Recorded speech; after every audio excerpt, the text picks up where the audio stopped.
તમે તમારા બાળકનો એવો તો કઈ રીતે ઉછેર કર્યો છે કે એ દરેક ક્ષેત્રમાં આટલું આગળ છે? હવે આ મહત્વનો મુદ્દો હા. છે કે દરેક માતા પિતાએ, મેં હમણાં અનુકરણની વાત કરી, બરાબર છે. તો એ મેં પોતે અપનાવ્યું છે.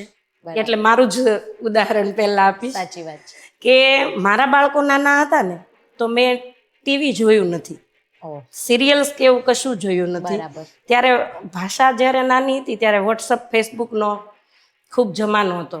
ભાષા એટલી બધી વક્તા તરીકે અને બ્રાન્ડ એમ્બેસેડર તરીકે એની સાથે મારે જવાનું હોય તો એનો ઉપયોગ પણ મારે જરૂરી હતો. છતાં પણ મેં એવી રીતે મેનેજ કર્યું કે જ્યાં સુધી મારા બાળકને સમજ નહીં આવે કે મોબાઈલ કઈ રીતે, કેટલો સમય અને શા માટે વાપરવો, ત્યાં સુધી હું પણ નાનું ડબલું જ રાખતી. વોટ્સઅપ કે ફેસબુક મેં પણ વાપર્યા નથી.